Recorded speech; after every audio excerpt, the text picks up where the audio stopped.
All right, everybody, so welcome back to another episode of Colton Posey Fishing. So today we're going to be talking about a topic that was brought to my attention by one of my viewers. And basically he's asking, like in between those high percentage areas, like how are you covering those areas in between? And then when you get to those high percentage areas, how are you, targeting fish in that specific area? So we're going to go kind of over every bit of that. I'm going to walk you through it step by step. Basically what I'm going to do, I'm going to hop up on the front of the boat and then just kind of talk you through everything that I'm doing and my mind process of what's going on during that specific time, because things change, obviously. I mean, in fishing, that's one of the most notorious things about bass fishing, is constantly changing, whether it's watercolor, whether it's water temp, whether it's weather or whatever. But basically today, we've got some sun, we've got some clouds, we've got wind, and then we've got dead still places within the lake. So we're going to cover every bit of that, so stay tuned. This is something you don't want to miss. All right, so first off, this area, this creek right here, I fished this lake my entire life. And this was kind of the difficult part, because I'm trying to ponder and think of an area that I haven't fished on this lake. This creek right here, I've never fished it. And, we've got a lot of grass. We've got a lot of laydowns. We've got points and stuff out here towards the main, and we're right on the mouth of the creek. But I'm going to show you exactly how I effectively cover stuff. So what I'm looking for, I don't know anything about how these fish in this creek specifically set up. This is a spotted bass and a largemouth fishery. But what I am going to do, I'm going to use a square bill. We've got clear water. I'm going to use a square bill, and I'm going to cover water until I see a fish chase, swipe, something, give me some sign of life, is what I'm looking for. So let's cover some water.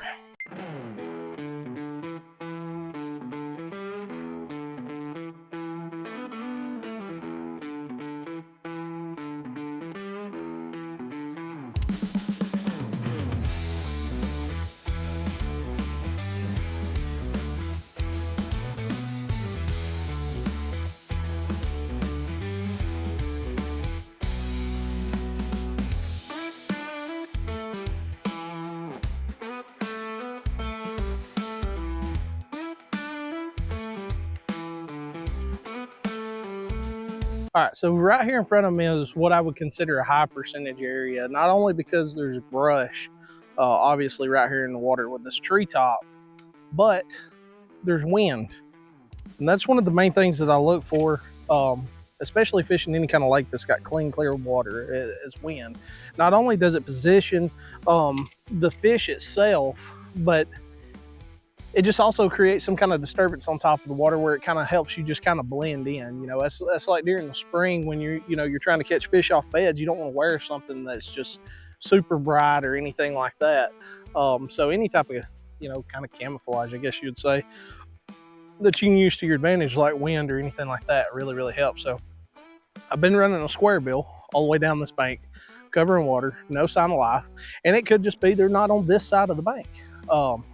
But either case, I'm gonna slow down on this brush pile right here. I'm gonna fish around it and around where this wind blown point's coming out with this jig for a second and see if I can get any sign of life show up and tell us something.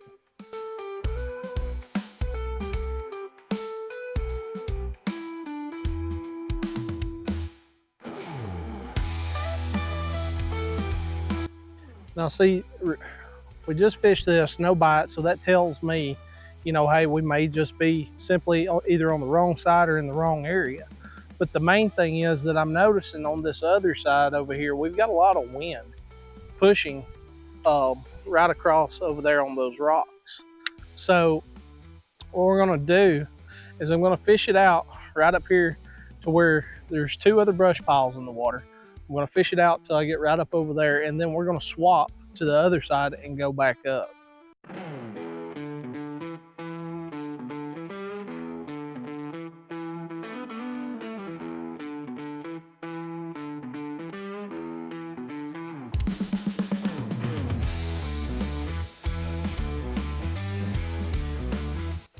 All right, so now we're right here. We're kind of, even though I'm gonna fish up here to this little brush pile, what we kind of got going on, the wind's kind of died down back here. So further out this way, we've got a lot of wind. This side, we really don't. So now I'm going to swap to something a little more subtle that I can still cover a lot of water with, which is a fluke. I know a lot of people use flukes during the spring, but they are great baits during the summer also. I catch a lot of fish during the summer on a fluke.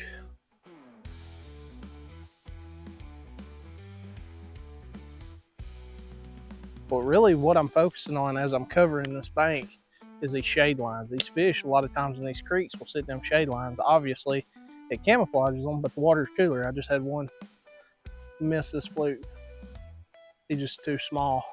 A couple of them too small. See him?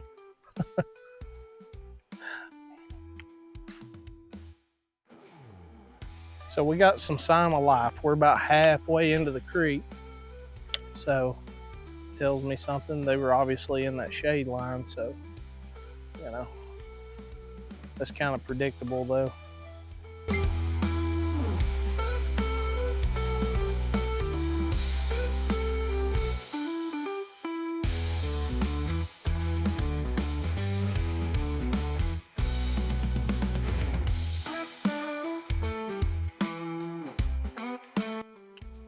All right, so we got a pocket right here inside of the creek. Now, typically, I would do like I said a minute ago, and I'd go ahead and turn around. But a lot of times, these creeks, these are the little feeder creeks, is all this is in the back of this pocket.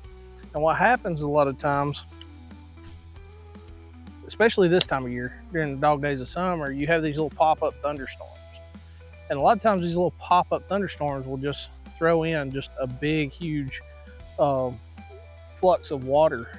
Basically, you know, this little creek right here, it may only have just a little bit of fresh water come into it, but that little bit of fresh water can really get these fish to position in this area. So we're just going to make a couple of casts right here and just see if we see any kind of life. We've done got one little sign of life, but those are super tiny fish. We're looking for something a little bigger.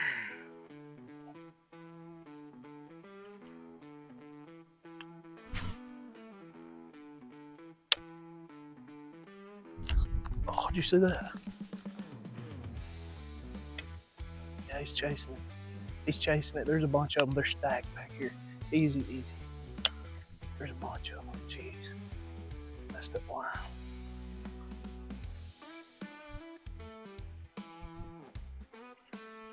Got him. Yeah, that's a big one. It's a big one. So that's what I'm talking about. These pockets like this, a lot of times like this, and I mean, there's not a whole lot of reason. Yeah, gizzards. Yeah. But either way, you know, it is a beautiful spotted bass. Probably, I don't know what you think, 2, close to 2. There's a lot of them back here. So what we're gonna do, we're gonna push back out a little bit and kind of get away from them. And then we're gonna make another cast back there. But there's like 5 or 6 of them back there. And like I said, this creek right here, I've never fished this creek a day in my life. So I don't really know that much about it. But you know, just daggone covering all that water super quick. I mean, we could have spent on that bank, you know, if we would have slowed down and fished it, we probably would have spent close to an hour, you know, just fishing it. And it could have took us that long to get back here or longer. So let's make us another cast.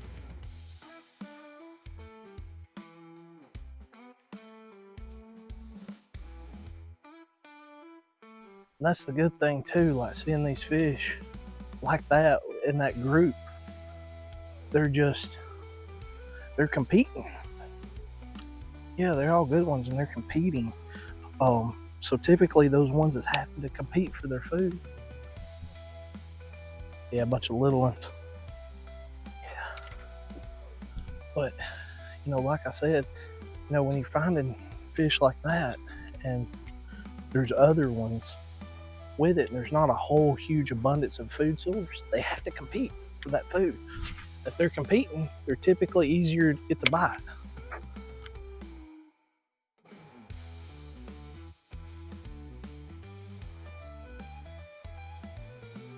Now those fish too, we pulled them to the boat, so probably pushed them out. So try something a little different. Try this underspin right here. I'm gonna cast it up this way because they were coming this way.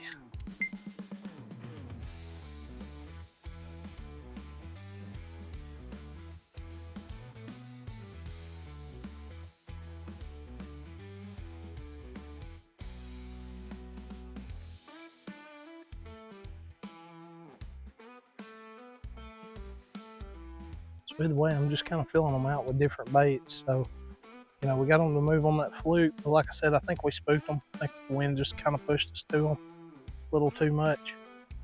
Got up on top of them. And typically in that situation, what I'll do is typically I'll leave and fish, you know, around that area and then come back in like 30, 45 minutes or more. Yeah. Yeah. So either way, like this is an area, obviously we know it's holding good fish and there's a lot of little fish also. But this is a high percentage area that I would actually slow down and, you know, fish, take my time and just see what happens. But, you know, paying attention to little key details, this little pocket right here, it's got a little creek in the back of it, you know. So that's probably why these fish are holding here, simply because this time of year, these little thunderstorms and stuff that pop up, they'll have just a small influx of water come in and cool the water temperature down, and there's bait here. So you know, with those three things, you know, typically there should be fish in these areas. So we just saw one jump way back there at the back. So we're gonna cruise back there real quick and see if we can get it to bite again.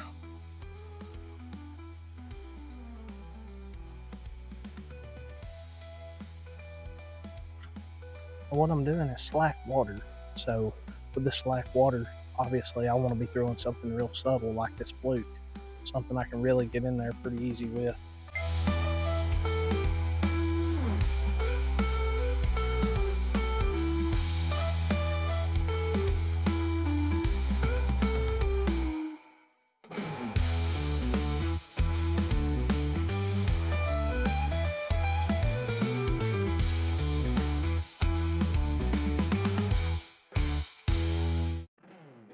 We got too far up on top of them, they know we're here.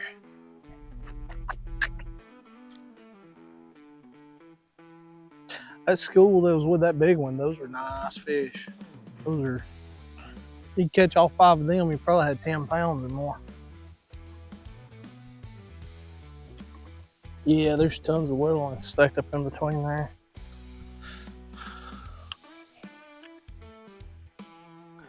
So one of the key details, you know, kind of paying attention to what's going on.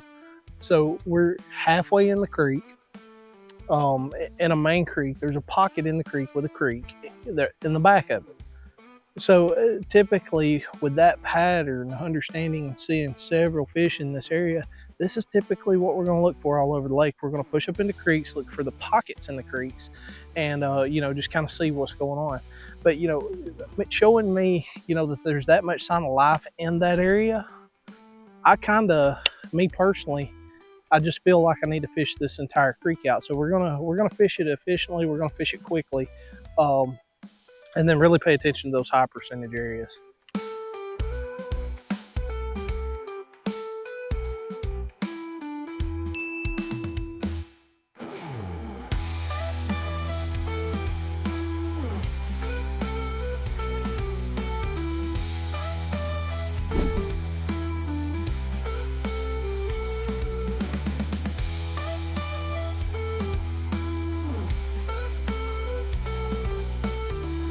But what I'm doing, guys, I'm using this fluke, and I've got it rigged up with that treble hook. If you haven't saw how I rig them up with treble hooks, check it out. It's a reel.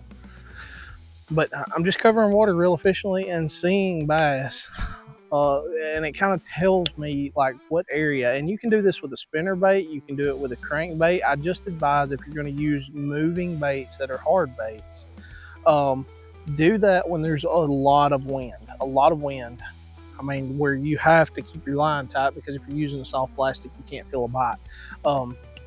But you know, it's kind of subtle, kind of calm down back here. So I'm going to use something very subtle and calm.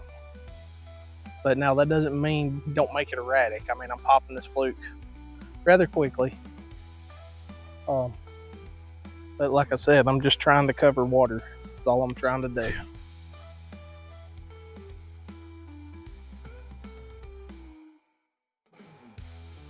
So like, here's another thing you can take notes on. This this area right here where we're fishing, you know, we went down this whole side of the bank and we haven't saw any type of grass on this side in particular.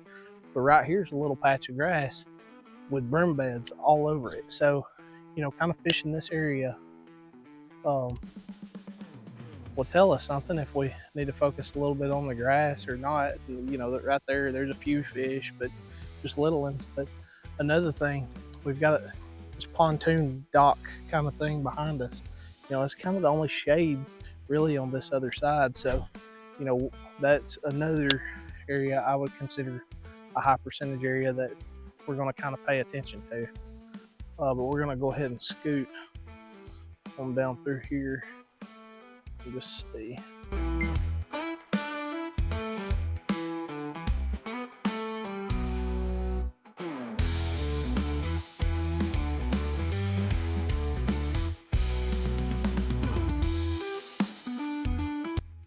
All right, so under this little pontoon right here, I've got a little bass that has chased my fluke up. So, you know, what we're seeing is a lot of small fish as we're covering the water, except for in that one area where that pocket was.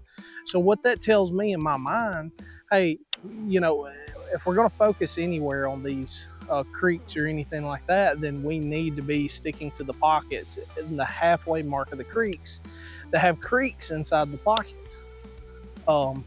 And then that will tell me, because like if we were fishing a tournament right now, what we would have done when we found that, we would have run to, immediately after they quit biting, we would have run to another area that was very similar to that and fished it and seen what happened. You know, because, you know, like I say, if you get one bite, it doesn't really tell you a whole lot. It can help you start putting the puzzle pieces together. But if I get two bites, there's something going on. There's a reason those fish are there. Okay, especially if I'm getting bit in two different areas that look very similar. Now, by the time I get my third bite, I know that that's a pattern that I have established that I need to stick to for as long as it works. And that's the thing too, a lot of people don't understand. You can establish a pattern during a specific time of day, and then that pattern start falling apart as the day progresses, or, you know, whatever. But, you know, paying attention to those little key details, little key areas, just focusing on high percentage areas and covering a lot of water. You know, if we were to fish this whole creek with a worm or a jig or something like that, I mean, we may have caught a few more fish, but, you know, if you're chasing after a big one, you know, I want to cover water as quickly as possible to get to that big one. And then once you locate them, then you can really focus on them. Like in our situation, the fish saw the boat, so it kind of, you know, it was kind of like, hey, you know, they just pushed up too close, so they're going to spread out, and it's going to take them a little while to reset up to where they're catchable. So, you know, 30 to 45 minutes, you could probably go back, make a couple more casts, get another one, and probably the same thing would happen again, and then you just have to keep doing that. And that's the thing about rotating those spots. Once you've established a pattern, you can go back to one of the other areas where it happened, fish it, fish another area like that, then come back to this, and then just rotate those areas throughout the day.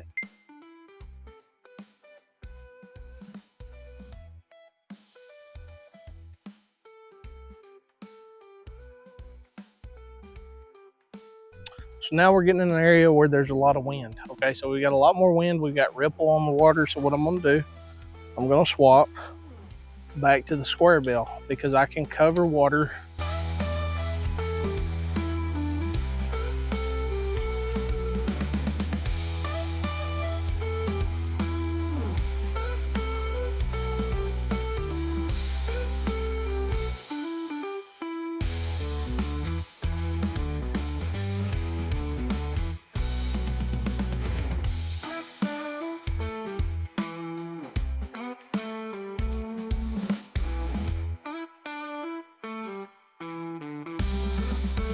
All right, so now what we're coming up on is something very similar to what we caught that nice spotted bass out of.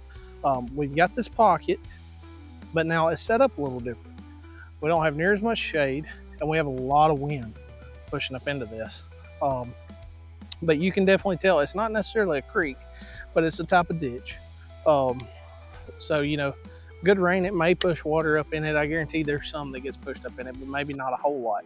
So what we're gonna do, we're gonna slow down a little bit and pick this area apart, just this little pocket, and see if we can get anything moving. But, you know, with there being a lot of wind in this area, I would definitely swap it up. I would definitely be running this square bill until I got in that high percentage area back there towards the back. Or, you know, something like a spinnerbait or something like that, something you can cover water with efficiently and effectively. But once we get back there to the back, if I can, I'm going to try to throw that fluke just to see if we have any interest in it at all. Because here's the thing, with all this wind pushed up in here, they may not come to the surface. They may only sit 4 or 5 foot down and not really bite anything unless it gets down to that 4 or 5 foot range. So that's what we're going to try out here.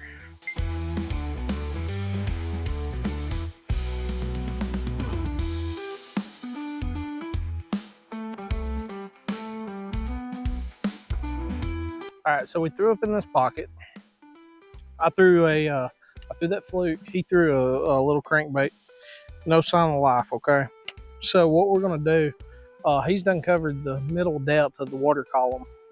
So, you know, I'm gonna go ahead and push on out. I'm gonna go ahead and just move. That creek over there set up a little different than this one right here, but that tells me they're probably not going to be in most creeks. They're typically not going to be in that type of area right there. Now tomorrow when you go, it could be completely different. But you know, if you're fishing consistently, stay on areas like that until, you know, you're just not finding them there anymore. And now understand, you know, when you're not finding them in those areas anymore, they're typically not going to be very, very far. You know, they're not going to swim all the way across the lake. They could just be pushed out in the middle of the channel, suspending.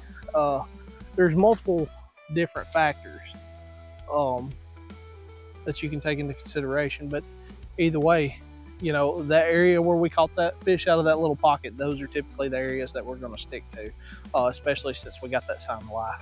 So by the way, guys, that's how I break down an area. You know, start at the mouth and then work my way back, but I'm covering it very quickly. You know, this whole area, typically most people, I would say it would take them 2.5, 3 hours probably to fish every bit of this from front to back, just trying to pick every little thing apart. But, you know, we slowed down. We focused on the high percentage areas, the brush, the lay down, the little sections where it goes from, you know, rock to grass or anything like that. We get up in the pockets or anything like that. Like back there where we caught, you know, that one good spot out of that pocket and saw the others with it. Those are areas that I'm going to slow down and fish, but the rest of it I want to cover quickly. And now if they're set up in different areas that you didn't consider a high percentage area, a lot of times you'll still catch them. And then that tells you, hey, I need to target those areas. So you're kind of killing 2 birds with 1 stone. So, you know, stay active. Stay active on the water. Cover a lot of water. Move. And you know, you'll find more fish, you'll catch more fish. Out of the way, guys, if the video helped you at all, make sure to like, subscribe for more content. I got you covered when it comes to anything bass fishing. Also, $2 a month. We have members only, so you get my content early, you get to ask your questions early, all the way up to a week, so you have exclusive access to all that. Also, we have merchandise now, so if you want to get you some cool shirts or anything like that, go to my Facebook, Instagram, TikTok, any of that stuff, check it out, send me a message, let me know what you want. $25 for a hat, $25 for a shirt. You know, we got some funny shirts, we got just my regular logo shirts, whatever you want. But either way, guys, if you have any questions, drop a comment down below. If you want to talk about, you know, anything bass fishing, drop a comment. I'm always down to talk with you guys. I really appreciate it, and I'll see you next time.